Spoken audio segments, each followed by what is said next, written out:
Thank you very much, Amanda. So good to be back on the stage so soon. So Nima and I are just going to go through a few slides really to give you a bit of an overview understanding about the tech program at GSK. I will start going through the program overview, and then I will give Nima an opportunity to give you her experiences on the program and let her tell you her views on the culture and the roles that she's doing and what her hopes and aspirations are for the future, both on the program and beyond the program. As Amanda said, I'm Sophie Biney. I'm the Global Head of Early Talent for Tech at GSK, so I look after all of our early talent programs. I'll talk specifically about our graduate program, just high-level key piece of information. It's a 2-year program which has 3 rotations which are across the whole of the tech organization, looking at 5 key capability areas, which means that across 3 rotations, you might focus on 1 capability or 2 capabilities, depending on exactly the role that you're doing. But the intention is for you to spend time in as many teams as possible, covering as many capabilities as possible. So in terms of what that might look like, so our 5 key capabilities are big data, testing my memory now, big data, cloud, infrastructure, cybersecurity, software engineering, and product management. And then you'll see those on the left of this screen, and then across the top, there are a number of the different areas within tech where you might have the opportunity to spend a rotation focusing on one of those particular capabilities. Not all of the areas of tech are depicted here. I thought, let's just make sure that this table is legible, so I haven't included all of them, but I'll give you an example of what your program might look like in terms of the mapping of the capability that you're working towards and the different role that you're working, the different team that you're working in. So the first example, you could have this particular individual whose structure through the program looks the way that it does here, across their first, second, and third rotation, and then looking to move into a landing role, which matches onto one of the capabilities that they have focus on, but they're actually landing in a team that's different to any of the rotations that they've had, but they are focusing on that capability because they've recognized that that's the area that they have the most interest. The second example provides an overview of somebody who, again, will go through 3 different rotations within different teams, looking at different capabilities. And in this example, the person has decided to return to one of the teams that they've been in, but actually look at a different capability than those that they have already spent time in. And the third example is somebody who has spent time in 3 roles in 3 different teams, looking at 3 different capabilities, but they've decided that actually they don't want to return to any of the capabilities that they've looked at, and they also don't want to return to any of the teams that they have been in, so they'll actually move into a different team, looking at a different capability. These aren't exhaustive by any means. There are different permutations in terms of the way that people can manage their rotations throughout the program, but this is just an example of the breadth and variety that we try to make sure that people have the opportunity to experience in their time on the program. In terms of our UK program, we have 3 main locations where we have people. So our main head office is within Brentford, that's called GSK House. We also have people join us in our Stevenage office, and some also join us in our Stockley Park office as well. In terms of what we're looking for, I mentioned in the Q&A that we look for people who have what we term a technical background. Now that could directly map onto what you have studied at university, whether it's your undergraduate or your master's. It could also map directly onto any relevant experience that you might have. So anything from actual roles that you have undertaken, if you've had internships, if you have a hobby of creating websites or coding at the weekend, or if you have been part of a computing society at university, all of that is the rich information that we use to include as part of what we term technical background when we're looking at people who we would say are potentially a good match for our program. So that's a quick high-level overview of what the programme looks like and what we're looking for. I think I will now hand over to Nima, who can introduce herself and give a bit of an overview of her time on programme and what her hopes and aspirations are for the future. Hi, it's not Nima, it's Amanda. We have just heard, voiced above, that Nima's connection has dropped, unfortunately, and we can't get her back. So it would be great, Sophie, if you could, explain a little bit about Nima's journey so far and how she's started on the programme. Obviously, I understand she started during the pandemic as well, so it would be great to have had her personal view on that, but maybe from the other side, how she was onboarded on during. Yeah, for sure. So that's a real shame. So, but it happens.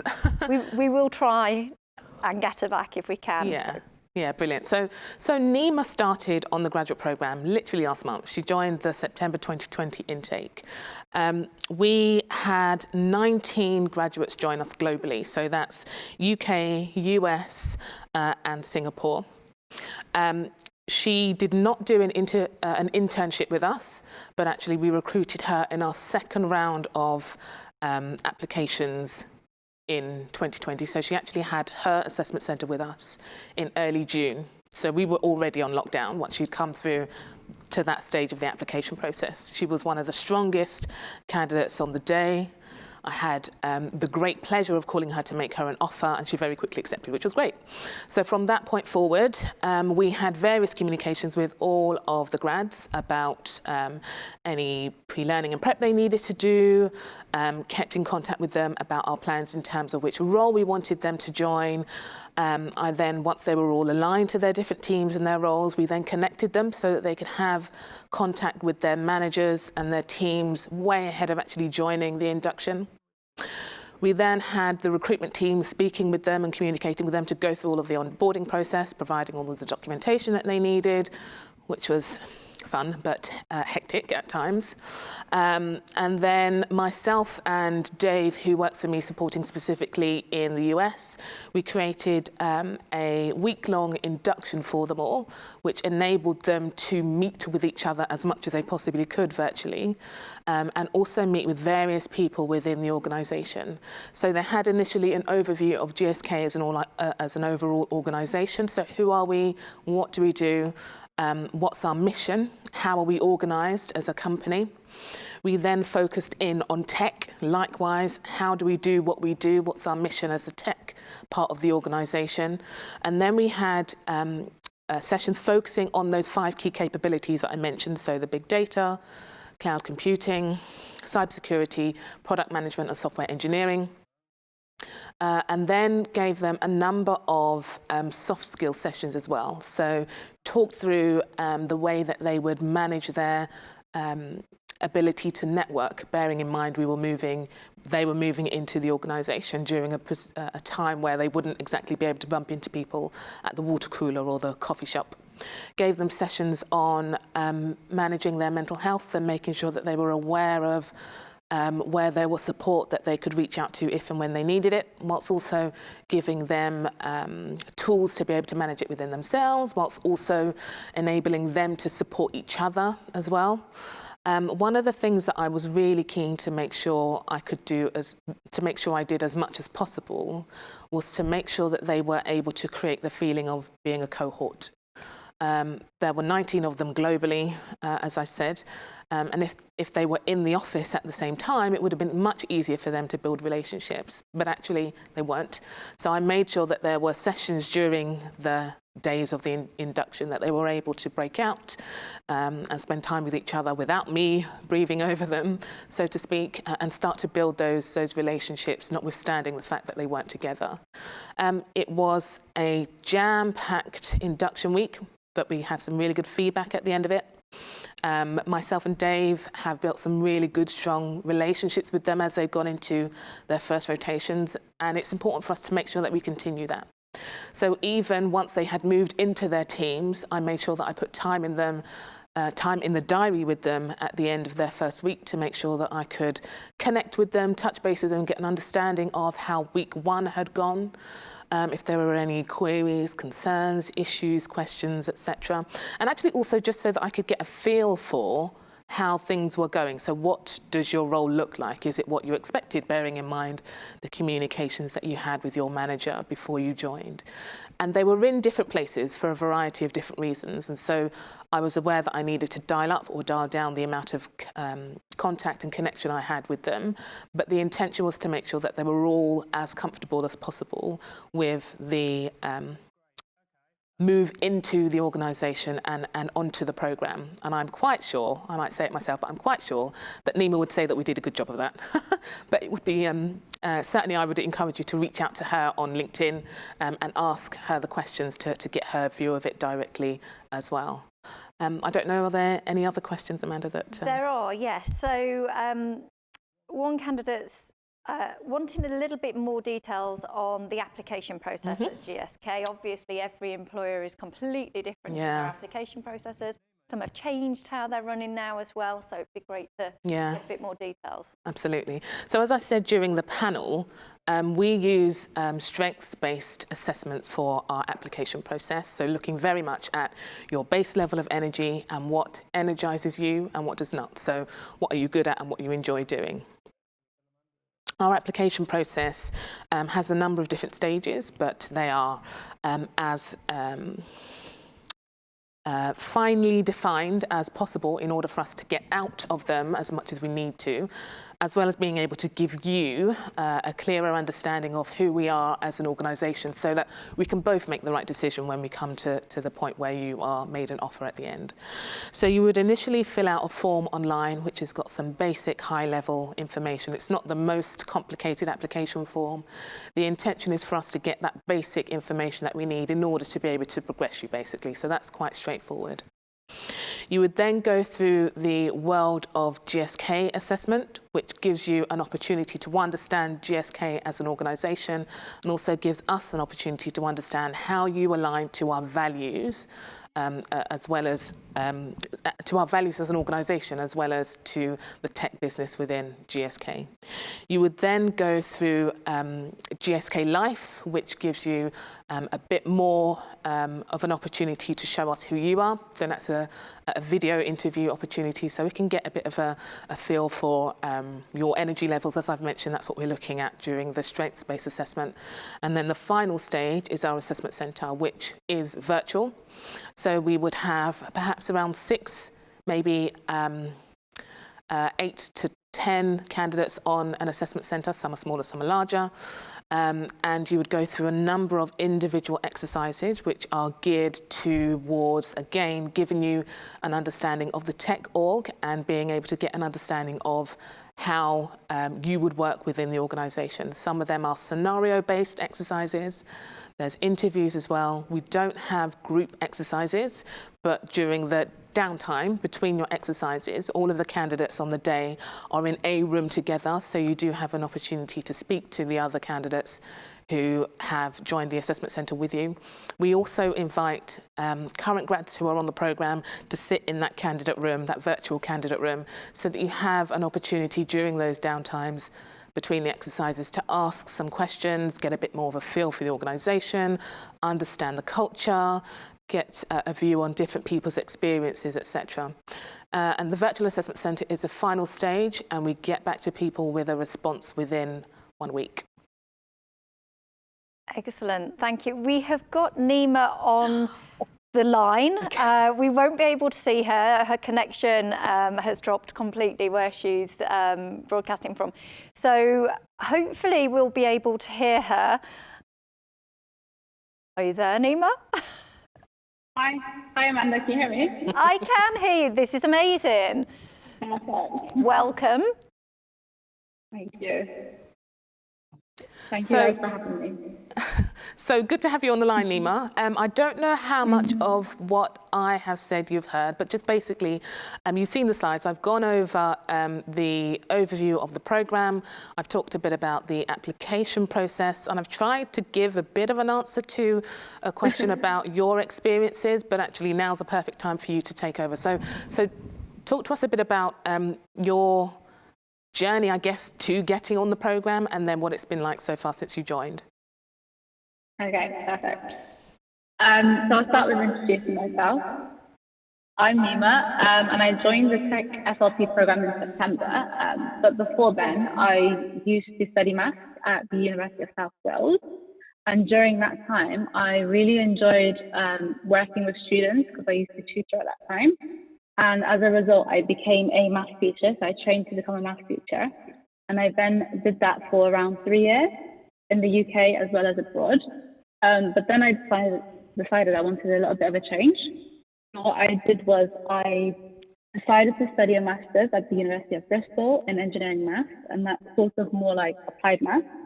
And I think that was a really, really good decision I made because it showed me the different fields I could go into, and what stood out to me at that moment was tech and the tech industry. So in February this year, I decided to attend my first tech event, which I believe was called IT's Not Just for the Boys. And during that event, that's when I first heard about the opportunities available at GSK. So I would highly recommend to anyone that is interested in joining the tech industry to attend as many networking events as possible, because you hear about opportunities out there at these events. So I heard about GSK at that event, and then I was really, really keen on the company. So I decided to apply. And I guess I heard you mention earlier that the application, not the application process, but the interview process ended up being online.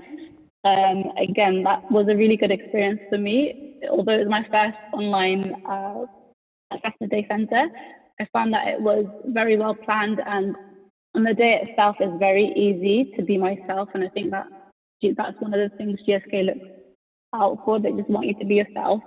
So I found that really, really, it was a really good day, to be fair.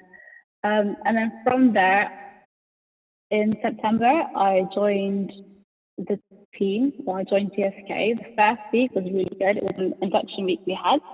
And during that week, we got to, I guess it was a nice transition into working from home. We got to network with a lot of the other graduates on the course, and we heard quite a lot about GSK as a company as a whole. And since then, I've joined a team called the Data Analytics Accelerator team. So they're a tech strategy team. And I'd say the culture within my team is very transparent. We have daily catch-up meetings or stand-up meetings at 9 a.m. And we have another one at 11, but that's because we work on a lot of the work we do is kind of together. We're all working to meet the same objective, so we need to make sure that we stay aligned. But yeah, we have any questions so far? I guess Nima, what are your hopes and expectations for the rest of the programme? You're right at the beginning of your first rotation. Obviously, you've got the bulk of this one to go through, and then a second and a third. And then what are your thoughts about the landing role as well? Perhaps it's too early, perhaps you just have some ideas. Yeah, no, good question, Sophie. So I know I want to go into the field of data science, but from having spoken to other people about, I guess, what I should be learning about at the moment, I think the thing about working in the tech industry is there's lots of different fields you can go into. And although I know I'm keen on data science, the role that I may end up in won't necessarily use the tools and techniques I'm learning at the moment. So I think one of the things that I'm trying to do at the moment is stay very open-minded to the different possibilities out there. I know what my interests are in, but I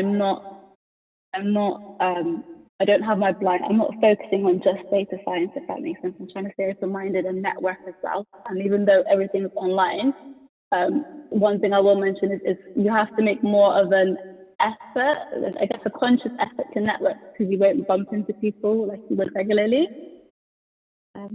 Yeah. Yeah, so how are you doing that? Like, it really, for me, I've been in the office and now I'm at home, so I already have some connections. But for you, you've literally not. You didn't even come in for your application process. How are you managing having to negotiate networking around the organisation? That's a good question. To be honest, it was quite challenging, just because it's easy to forget about networking when you're focusing on the tasks you need to complete for your own role. So what I've started to do more recently is reach out to at least one other person that's outside of my team a week and have a one-to-one coffee session with them, because I find that I get to know people better in a one-to-one situation.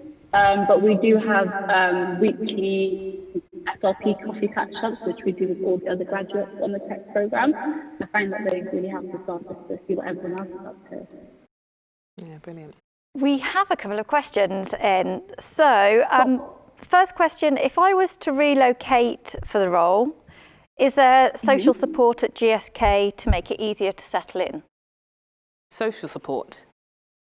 Yes. Okay. So there is social support, generally. I wouldn't say that there is a specific increase in social support because you have relocated. I would say that it is actually just an environment that makes it easy to integrate, build connections, feel comfortable with the move that you've made. I think it's probably less of an issue now that we're working virtually anyway, because you don't even need to relocate. But certainly when we were in the office and when we get back to being in the office, there will be, certainly when we do get back to the office, I have anticipations that it's going to be like after Christmas, when everybody comes back and is reconnecting, and there's going to be a lot of high energy. So if there was somebody who was to relocate at that time, it would just naturally be into an environment that makes it easy for you to feel comfortable and start to build social connections.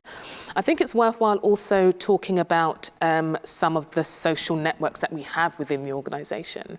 So we have a number of employee resource groups that focus around particular themes and topics. So we have diversity groups, we have gender groups, we have religion focus groups, we have sports teams, we have people who connect together based around the different types of work that they do. We often call them guilds. So there are opportunities to reach out to people who have an interest or a background or something in common with you in order to start making connections. Even if we're talking about people joining now who are not joining physically into the organisation and not necessarily relocating, we also have Workplace, which Judith at the top of the day mentioned was our Facebook for work. And on Workplace, we have a number of different groups that you can tap into, join, reach out to people who are part of those groups to start to build connections. I don't know, Nima, are there any other ways that you found being able to connect socially with people that I've not covered? I think Pharma-tech is a network that we have going at the moment as well. Because through that you get to meet lots of different graduates rather than. We might be losing you a little bit, Nima. We are. We've got time for one last question. Does GSK offer summer internships too? Yes, we do. Nice quick answer. Yes, we do. So in tech specifically, we do have summer internships that we run in the UK and the US. They are between 8 and 12 weeks, and we can flex to the dates that work for you. So we can start them earlier, end them a little bit later. And the intention is for us to align you to something that matches what you are interested in and where your skills are. More often than not in the US, we will have a particular job requisition, job profile, job description that we'll hire against. And so you will need to match that in order to be successful in securing that role. But in the UK, actually, we recruit interns. And then once we have hired who we've hired, we get an understanding of your background, what you have studied, what you're interested in, and actually then go to the business and try to source a role that would match that. The internships are intended to be a pipeline onto the graduate program. In the UK, you will go through the full assessment process that you will for the Future Leaders Programme, so that at the end of the internship, following feedback from your placement manager, you will potentially be offered a role to join the Future Leaders Programme and not need to go through the process again. In the US, the process is slightly different. It's a much shorter process, just the interview based specifically on the role that you've applied for. But at the end of that, you are then fast-tracked onto the application process for the Future Leaders Programme for the next year.